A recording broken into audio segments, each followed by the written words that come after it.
Capítulo 2. El Imperio Antiguo, la Edad de las Pirámides. Con las dos tierras finalmente unidas bajo la corona doble, Egipto entró en un periodo de paz y prosperidad sin precedentes. La energía que antes se dedicaba a la conquista y la unificación, se volvió hacia adentro, buscando expresar el poder y la divinidad del faraón de una manera que perdurara por toda la eternidad. Así comenzó el Imperio Antiguo, una era de confianza, estabilidad y una ambición arquitectónica que tocaría el cielo. El corazón de este nuevo reino palpitaba en Memphis, la capital fundada en la encrucijada del valle y el delta, y desde allí, los faraones de la tercera dinastía gobernarían un estado centralizado y eficiente, capaz de movilizar recursos y mano de obra a una escala nunca antes vista. El escenario estaba listo para un rey visionario y un genio que se atrevería a soñar en piedra. Ese rey fue Sócer, y el genio, su visir y arquitecto jefe, Imhotep. Un hombre de orígenes humildes, que por su extraordinario intelecto, ascendió hasta convertirse en la segunda persona más poderosa de Egipto. Hasta ese momento, los faraones eran enterrados en mastabas de adobe, estructuras modestas que, aunque grandes, seguían atadas a la tierra.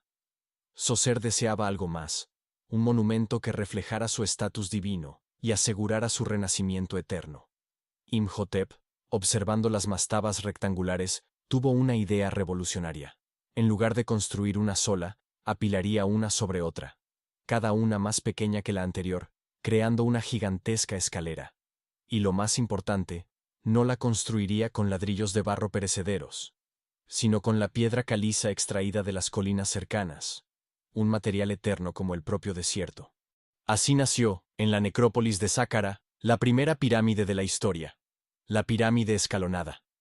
No era solo una tumba, sino un vasto complejo funerario amurallado que imitaba el palacio real en vida, con templos, patios y capillas falsas para el uso del espíritu del faraón, Suka, en el más allá.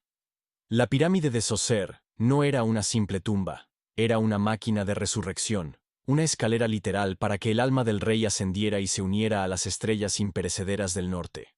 Imhotep había iniciado una revolución arquitectónica que definiría a Egipto durante siglos. El salto conceptual de Imhotep fue tan profundo que sus sucesores pasaron casi un siglo perfeccionando su visión.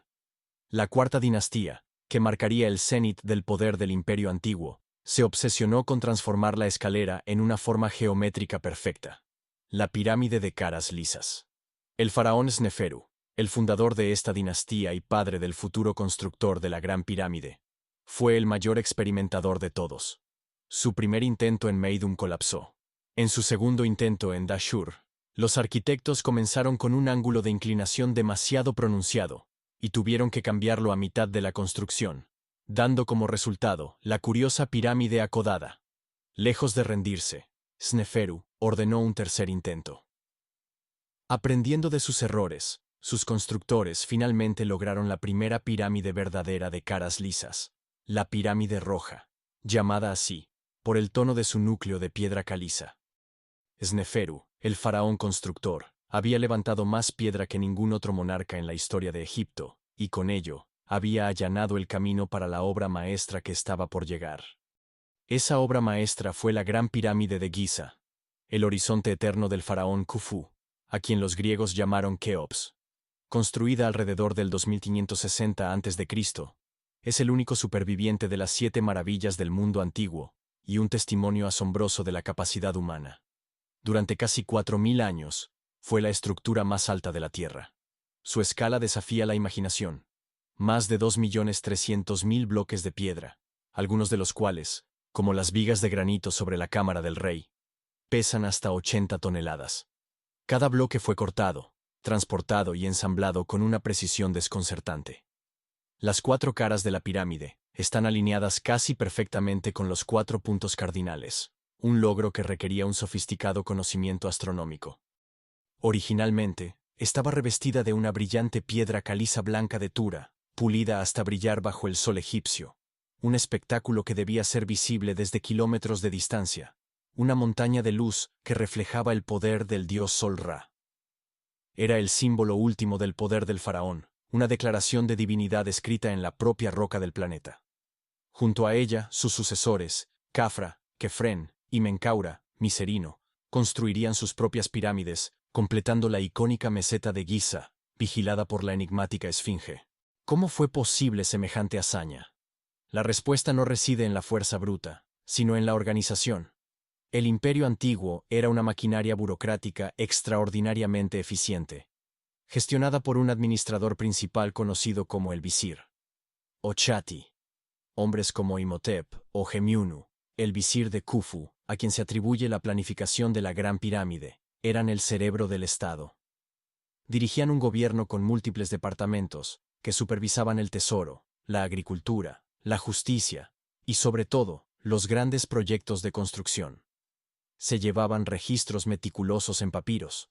Los impuestos no se recaudaban en moneda, que no existía, sino en grano, ganado y, fundamentalmente, en días de trabajo. Cada rincón de Egipto contribuía al proyecto nacional de construir la morada eterna del rey, un esfuerzo que unía al país en un propósito común. Este esfuerzo colosal estaba impulsado por una profunda convicción religiosa. Para los egipcios, el universo era un lugar de orden cósmico, llamado Ma'at, y el faraón era el garante de ese orden. Su principal deber era mantener el equilibrio entre los dioses y la humanidad. La teología de la época se centraba en dos deidades clave para el rey. El primero era Ra, el dios del sol, creador de toda vida. Se creía que, tras su muerte, el faraón ascendía al cielo para unirse a Ra en su barca solar, viajando con él a través del día y la noche. La forma de la pirámide, un rayo de sol petrificado, era su rampa de lanzamiento hacia este destino solar. El segundo era Osiris, el dios del inframundo y la resurrección. Osiris fue asesinado y desmembrado, pero su esposa Isis lo recompuso, permitiéndole renacer como rey del más allá. Cada faraón, al morir, se convertía en Osiris, renaciendo en el inframundo para gobernar eternamente, mientras su hijo y sucesor en el trono se convertía en la encarnación de Horus, el hijo de Osiris. La pirámide era, por tanto, el lugar donde se producía esta transformación mágica, un útero de piedra que garantizaba la transfiguración del rey, y con ella, la continuación del Ma'at. La construcción de estos monumentos impulsó avances espectaculares en la ciencia y la ingeniería. Los arquitectos egipcios no dejaron planos detallados, pero las propias pirámides son la prueba de su dominio de las matemáticas. Utilizaron un sistema de cuerdas anudadas para trazar ángulos rectos perfectos y calcularon la pendiente de las caras con una consistencia asombrosa. Su comprensión de la geometría les permitió diseñar complejos pasajes internos y cámaras que soportaban un peso inimaginable. La logística necesaria era igualmente impresionante. Las canteras de piedra caliza estaban cerca, pero el granito para las cámaras interiores se extraía en Asuán, a más de 800 kilómetros al sur, y se transportaba en enormes barcazas por el Nilo. La cuestión de cómo se elevaron los bloques a tales alturas sigue siendo objeto de debate, pero lo más probable es que utilizaran un sistema de rampas de tierra y ladrillo, que se iban construyendo y desmontando a medida que la pirámide crecía. Durante mucho tiempo, se creyó que estas maravillas fueron construidas por ejércitos de esclavos, una imagen popularizada por Hollywood. Sin embargo, la arqueología moderna ha desmentido por completo este mito. Las excavaciones cerca de Giza han desenterrado los restos de una ciudad entera dedicada a los constructores de las pirámides. Encontraron panaderías capaces de producir miles de panes al día, barracones para alojar a los trabajadores y, lo más importante, cementerios. El análisis de los esqueletos revela que eran egipcios, no extranjeros, y que recibieron atención médica por sus lesiones laborales. Eran trabajadores cualificados y campesinos reclutados bajo un sistema de trabajo obligatorio llamado corvée. Probablemente trabajaban en las pirámides durante la estación de la inundación, cuando el Nilo cubría los campos de cultivo y la agricultura era imposible. Se les pagaba con raciones de pan, cerveza, pescado y carne.